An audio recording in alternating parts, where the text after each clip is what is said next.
c'est parti. Petite vidéo explicative. Je suis Frédéric, 9h, le game designer de Kevloot. Et on va faire une petite partie. Ici, on pioche 3 cartes. Ce sont les héros de départ. On va en choisir un pour commencer l'aventure. Allez, on commence la partie. Donc, en choisissant ce héros qui a 6 d'endurance, c'est-à-dire qu'il peut porter jusqu'à 6 cartes dans sa main. Ici, on a les points de vitalité, 5 points de vitalité, ce qui est très honnête. Et en attaque, une bravoure physique et une capacité spéciale sagesse qui lui permet de repiocher éventuellement une bravoure physique. C'est un petit peu comme des dés, ça permet d'avoir une puissance aléatoire. Petite présentation de la table, avec ici donc le monde 1, Butina, qui est en ordre, bien organisé. On peut éventuellement le mettre un petit peu comme ça, pour ceux qui aiment bien choisir exactement la carte qu'ils recherchent. Mais bon, sinon, c'est pas obligatoire. Alors ensuite, on a ici les bravoures physiques, les bravoures arcaniques, les manigances, petites manigances et grandes manigances. Ce sont tout simplement les différentes les puissances des monstres et des héros.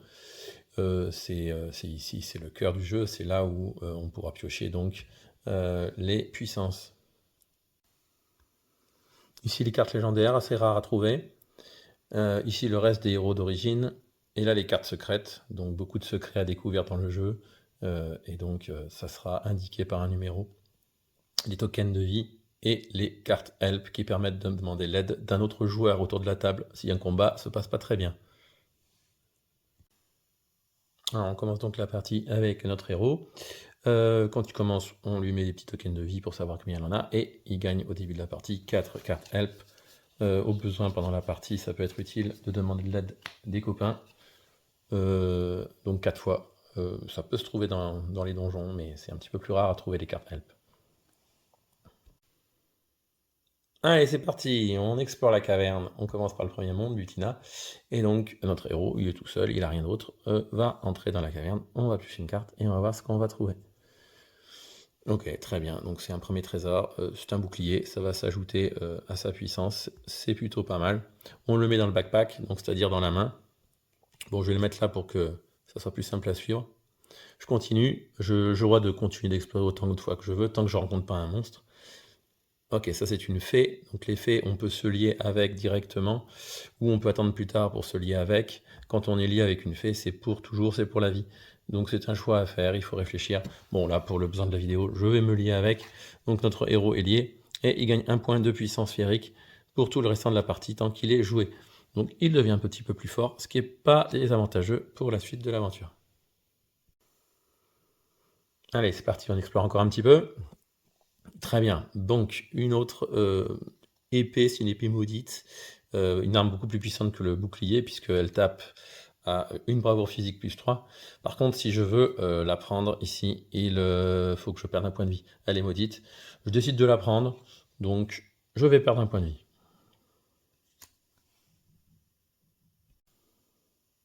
Allez, on reprend. Donc, notre lame maudite oubliée nous coûte un cœur. Hop, destruction d'un cœur.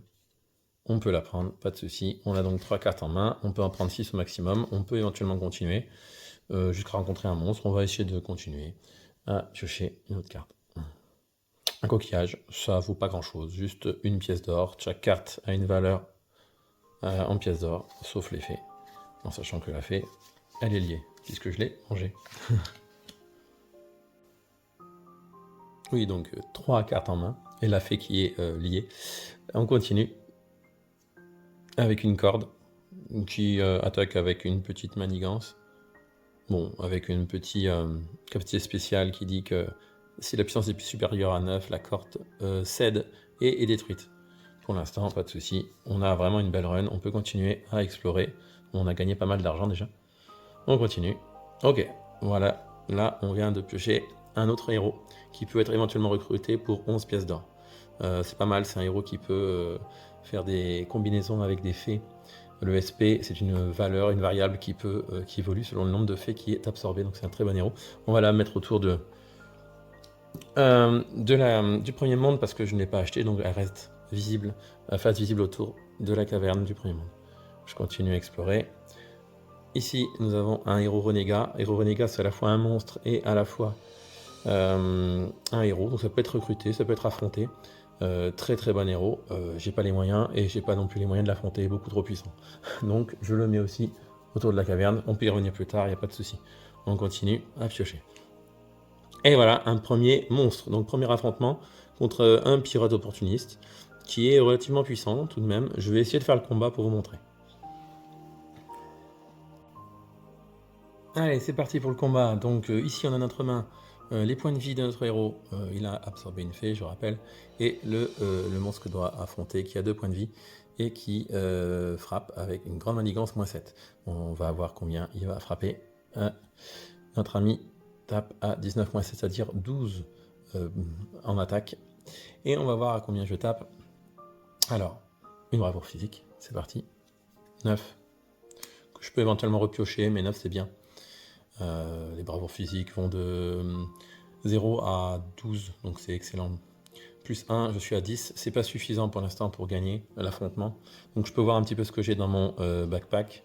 Peut-être tout simplement utiliser ma lame oubliée, qui est une excellente arme, avec bravoure physique plus 3. Donc je vais l'utiliser.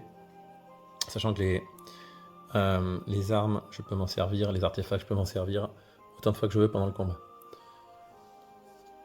Ok, c'est excellent. 12 plus 3, ça fait 15 plus mes 10. Je suis à 25, donc c'est supérieur à lui. Il perd un point de vie. Il n'a plus qu'un point de vie. On va faire le deuxième affrontement. Les petites cartes de bravoure et de manigance, on peut les jeter. Parce qu'il faudra en piocher d'autres. Allez, c'est parti, on enchaîne. On va voir à combien il tape. Ouf, alors là, ça va faire assez mal. 43 -7. Donc 35 pour lui, notre ami pirate. On va voir si on peut le battre. J'ai toujours mon épée et j'ai mon héros. On y va. 5. Bon, c'est pas très fameux.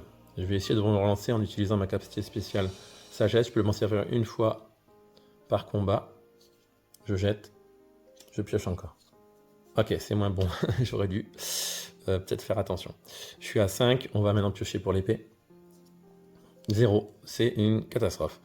3, je suis à 8, il est à 35, ça va être très difficile, même en utilisant une corde, c'est pas très puissant. Ça m'ajoute de 2. Bon, je crois que j'ai perdu un point de vie. Et même c'est sûr.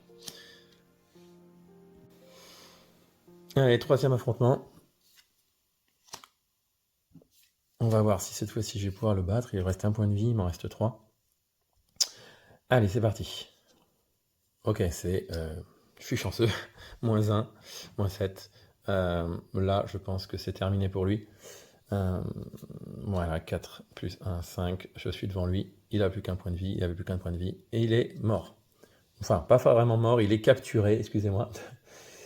Capturé, c'est-à-dire que maintenant, je peux le mettre dans mon backpack. Et je vais gagner donc les pièces d'or qui sont là. Je pourrais éventuellement le corrompre si j'étais rentré dans la guilde des rôdeurs. Mais ce n'est pas le cas. Donc, il rentre dans mon backpack. J'ai 4 cartes dans mon backpack. Plus l'épée qui a joué 5. J'ai fait un combat, donc c'est la fin de mon tour. Je rentre au campement. Voilà, donc retour au campement. Le campement, on va l'établir ici. Je vais mettre dans mon coffre tout ce que j'ai gagné, c'est-à-dire tous ces trésors. Ça fait pas mal d'argent, c'était vraiment une bonne phase d'exploration.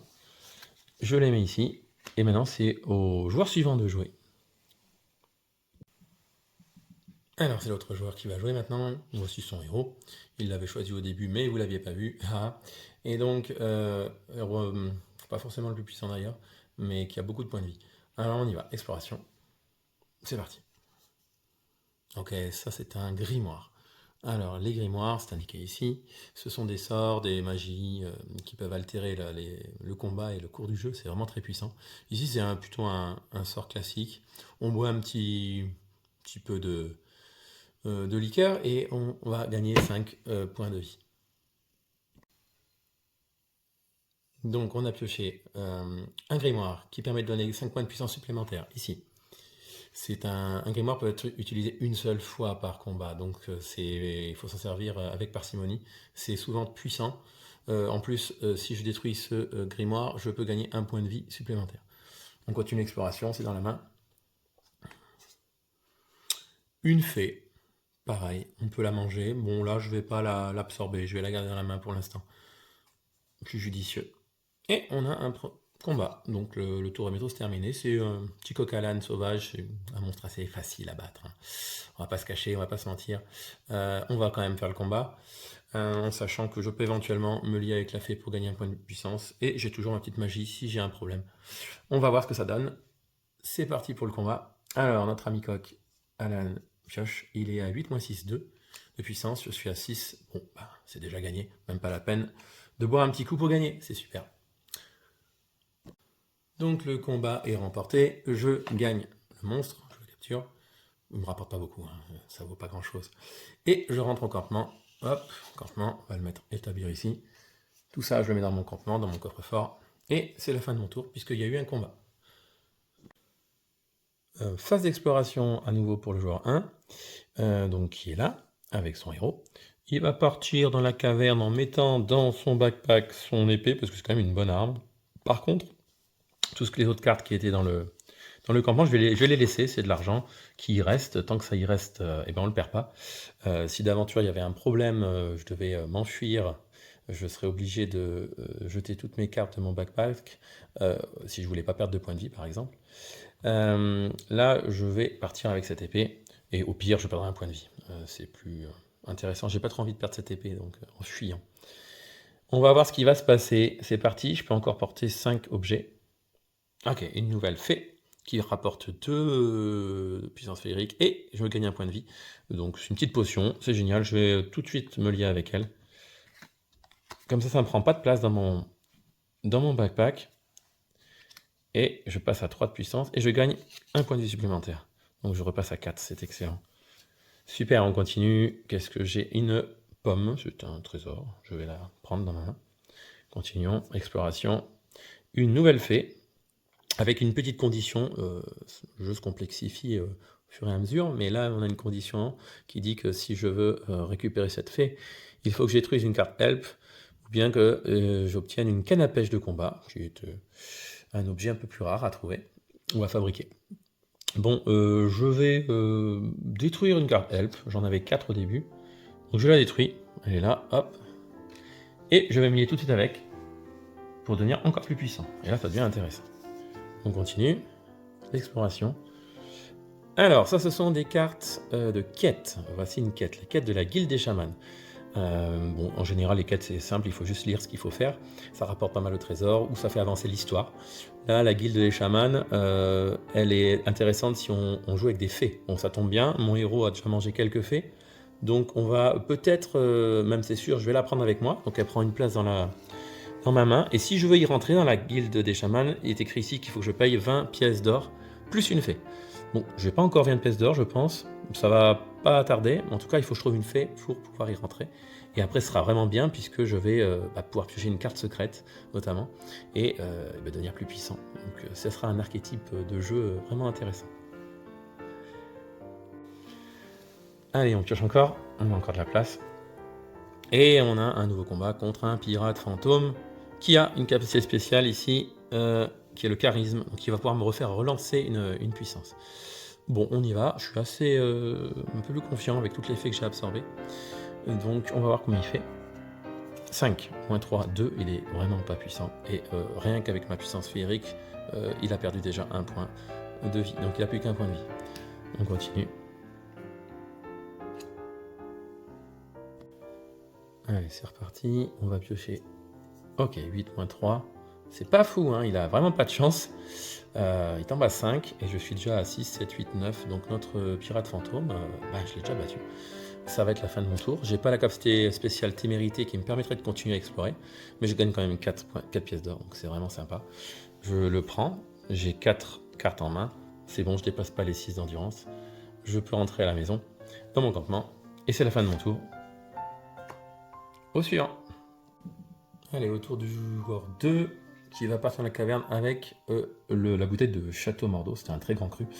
Ça tombe bien. On aura besoin peut-être. Allez, on pioche. Ok, une nouvelle fée. C'est le même genre de fée que le joueur 1. Qui permet de gagner un point de vie. On va la garder pour l'instant. Je n'ai pas forcément envie de partir sur un archétype fée, mais ça peut servir pour la négociation, sachant que le joueur 1 était parti sur un archétype fée. Donc ça pourra se négocier contre des trésors ou quelque chose qui m'intéresse plus tard. On continue l'exploration. On tombe sur un bon bout de bois flotté. C'est une carte un peu spéciale, puisqu'il est écrit que si je détruis 2 cordages échoués et cette carte-là, je pourrais piocher une carte secrète qui s'appelle canne à pêche de combat. Ah bah justement, la canne à pêche de combat qui servait à attraper la fée tout à l'heure, d'une autre manière. Je vais la garder dans la main et je vais continuer d'explorer. Je peux prendre 5 cartes en main. Et une pelle. Eh bien, dis donc, en ce moment, c'est l'outillage qui prévaut. Super. Je sais pas pourquoi j'ai dit ça, c'est pas grave. Ça doit être le stress de la vidéo. C'est un peu la première fois que je fais une vidéo d'ailleurs. Excusez-moi. Je fais de mon mieux. Une pelle, c'est pas puissant, ça sert à rien, ça casse vite, c'est rouillé. C'est pas grave, on la prend, ça fait toujours une pièce d'or. Allez, encore une exploration, je peux peut-être continuer. Bon, un héros, c'est faiblard, à 6 de recrutement, mais bon, 2 épées plus 2, donc 2 bravos physiques plus 2, c'est sympa, sachant qu'il a une petite quête personnelle qui vous permet de piocher une carte légendaire si on le paye 300 pièces d'or, oui, 300, donc c'est pas pour tout de suite, hein, mais bon, c'est pour le côté fan du jeu. On va pas forcément le recruter pour l'instant. Allez, on explore encore. Oh, un autre héros. Bon, là, on tombe sur encore un héros recruté qui est vraiment plus intéressant, celui-là, qui a une multiplication ici de bravoure physique. Un héros vraiment intéressant, qui est encore un peu trop cher pour moi. Donc, on le laisse ici et on continue l'exploration. Bon, il n'y a pas de triche. On va voir ce que... Ah bon, on tombe encore sur un capitaine fantôme. Ah non, on n'avait pas fait le capitaine fantôme. Ok, ça, c'est vraiment un gros morceau. 3 cœurs. Ou 2 capacités spéciales charisme, ça va être dur. Là, clairement, ça va être dur. Donc, j'ai le choix soit de lâcher tout ce que j'ai en main et de fuir sans perdre de 20 points de vie. Mais non, là, je vais garder ce que j'ai en main, je vais rentrer chez moi. Fin du tour, et je perds un point de vie. Donc, j'ai perdu un point de vie, mais le monstre donc n'a pas été capturé, hein. Il reste dans la caverne. Donc, je vais le mettre autour de la caverne, là-bas. Si quelqu'un veut l'affronter, il pourra le faire quand il veut. Le monstre est révélé pour le reste de la partie, pour tous les joueurs, bien entendu. C'est au tour du joueur 1. Allez, c'est reparti avec notre cher héros Martin Chesternut du joueur 1, qui mange des fées, qui se lie avec des fées, et qui part encore avec l'épée maudite, qui est une bonne épée, je l'aime bien. On explore, c'est parti. Exploration. Un grimoire, la flamme de l'espoir. Plutôt puissant, puisque bravo arcanique, qui peut aller jusqu'à 40 en puissance, en sachant que je peux tripler la puissance de la flamme de l'espoir, cette carte-là. Et si c'est le cas, par contre, cette carte est détruite, elle va au cimetière, mais bon, ça peut vraiment nous sortir du pétrin. On va la prendre, on continue l'exploration. J'explore.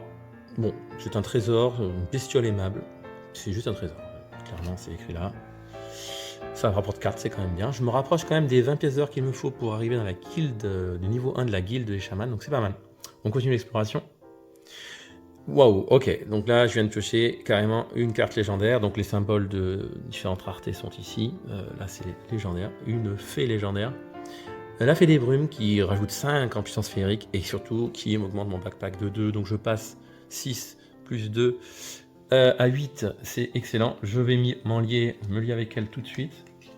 Et là, je suis à 6 plus 5, 11, 12, 13, 14 points de puissance en plus pour notre héros. C'est quand même pas mal du tout. C'est pas mal du tout. On continue l'exploration.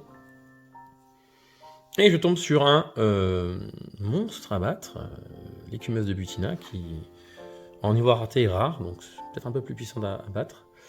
On peut la corrompre, c'est écrit, il y a un petit texte, en dépensant un help. La corruption de monstre, ça veut dire qu'il vient de vous aider un petit peu comme si c'était un artefact, le temps d'un combat. Après, il retourne dans la caverne, c'est un petit contrat lié, pris avec le monstre.